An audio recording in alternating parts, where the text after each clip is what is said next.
Hi YouTube, it's Lisa, and it's almost 11 o'clock, and if you watched my last video, you know that I am struggling with sleep right now. I didn't get any sleep, too much sleep last night, and I'm tired, but it's really hard for me to be in the house without my oldest son. I know that sounds silly, but I just worry, and I'm not really worried. I know my husband, who is the most amazing man, is with him, and so I know that they are fine, but it's still really hard. So I'm up, and plus it has been we had a stressful afternoon. It was a great day. My mom had said she would pick up my son from school and take him on a special date because he wasn't saying he was jealous, but he was a little bit iffy on the fact that my oldest was going on this big field trip with his dad and he wasn't getting to go anywhere. So my mom, who's Grammy, said she would take him on a date, and that is like the biggest deal. My kids love it. My mother is the ultimate Grammy. She's like super awesome, and she does all these amazing things. Like if you look up like perfect grandma in the dictionary, I'm pretty sure there's a picture of my mom there. And so anyway, she's just perfect, and she does these amazing things with them, and she takes them on these walks, and somehow she always manages to be like, oh yeah, it's like Treasure Alley, and she takes them on these walks, and I always find this amazing treasure that just happens to be there, and so it's pretty awesome. And she'll take them to Rockledge Ranch, which is like this, it's just a ranch here, and you can just walk around on it. And she'll take them there, and she'll like hide Easter bunnies in the grass, like little chocolate Easter bunnies, and she'll be like, oh, I think I saw a rabbit over there, and my kids will go look, and of course there will be a little chocolate rabbit or like little Easter eggs or something. But anyway, she's a phenomenal grandmother. So my second son was super excited. Well, he didn't know yet because I actually made those arrangements, but I knew he'd be super excited when she picked him up. Well, I got a phone call when she picked him up at 3:10 that he lost a tooth.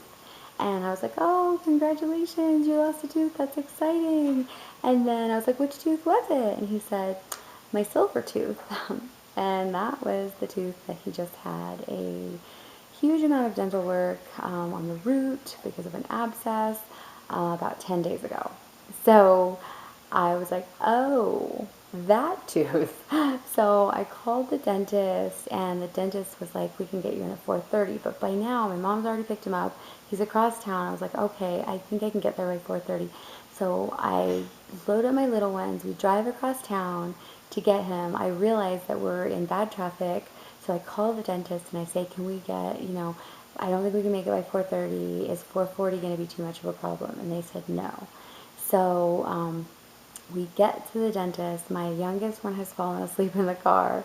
So we get there at 4:40, but it takes me like 3 minutes to kind of get everyone out and get my youngest one like over my shoulder. And we head up, and so we get into the office at 4:45. And they're like, yeah, you're too late. We can't see him today. And I was like, you're kidding. So yeah.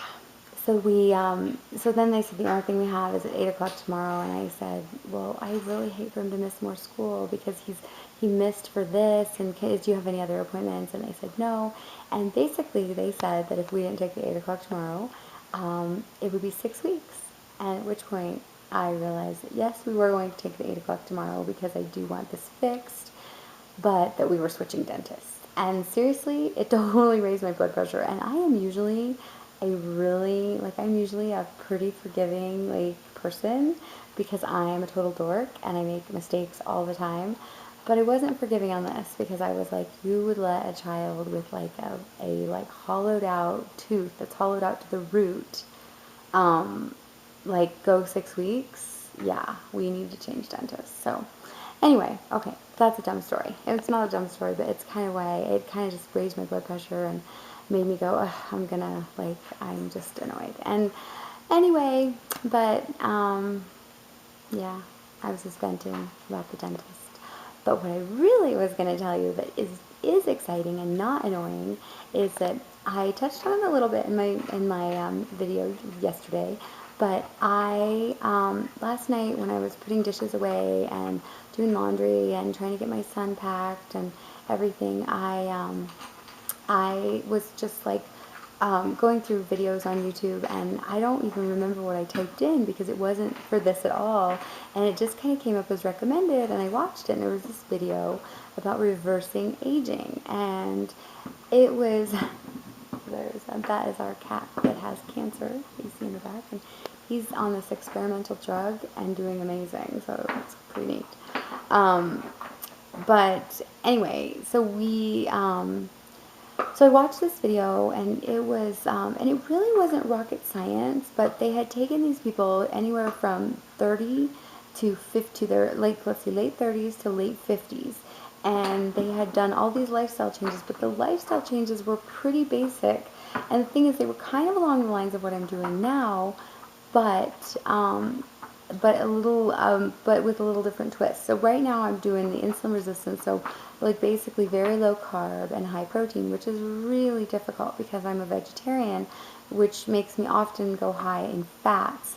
It also makes me fearful of vegetables because with me already having higher carb proteins, like if I could eat chicken and stuff, then it would be like no protein, I mean no carbs, like for every meal, and I could have some, and I could afford more vegetables. But anyway, I watched this video, and it was like talking about how vegetables like reduce aging, and they have all these antioxidants, and they do this stuff. Okay, that's not rocket science, and we all know that.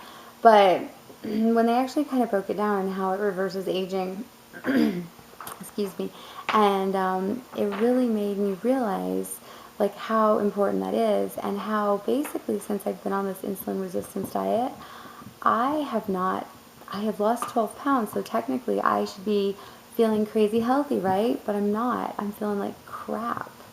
And my energy is basically coming from the medication that they're giving me. And I feel pretty cruddy. And I was realizing it's because I'm actually making myself sick by not eating enough fruits and vegetables because they're higher in carbs. So anyway, I did all this research. Because every time I like get a new thing, I do all this research, and I found out that like broccoli sprouts, especially if they're eaten on the third day of their sprouting, are like extremely detoxifying and extremely cancer fighting. And so I was like, you know what? I am going to. Oh, wait, okay. So let me reverse that. So the other thing that they did, which is similar to what I'm doing, is they raised their protein, and they basically ate no bread, no sugar. And so I thought that's kind of the change I'm going to make here. I'm going to go off the medications because honestly, they're making me sick. They might have made me lose 12 pounds, but other than that, they're not doing anything for me. So I'm going to go off the medication, but it's kind of a little bit of a slow process because you can't just go off it cold turkey. So it's kind of like an every other day, and then a half a pill every other day, and then you wean down to nothing. Otherwise, you're like a dead person because the energy that you're used to is just gone. And I also gave up diet soda, so I have no caffeine. And I actually got some broccoli seeds, and I have a sprouter because I used to sprout for my kids a lot. And I'm going to start sprouting broccoli seeds, and I think it would also be really good for my kids. And they also went through some things that are extremely detoxifying: parsley, chia seeds. What else was there? There's parsley, chia seeds, flaxseed, and cabbage. And I was like, you know what? I'm just going to start having these huge salads, high protein things. In addition to that, I will probably use like an all natural shake because otherwise, if I use cheese and stuff, I really get into the fats, into high fats that aren't necessarily good fats. But I was like, okay, so then the thing that led me to realizing that this really kind of links to fertility is that in this, okay, so then, I'm sorry, I'm just rambling because it's late. Okay, so then, after I watched this, then I watched this documentary on Netflix, and it was a documentary about food, and and so one of the things they were talking about, and it was all these scientists, and like food people who do professional stuff. I don't remember what the documentary was called. And, you know, I'm really bad about referencing. I'm trying to get better, but I, like, do so much reading and stuff that sometimes I can't remember where I found the information.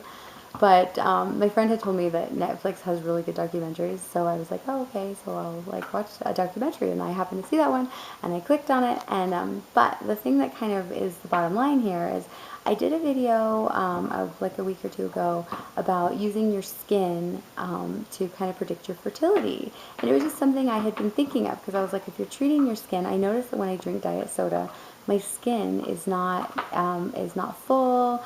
You can see the fine lines. You can see the not so fine lines.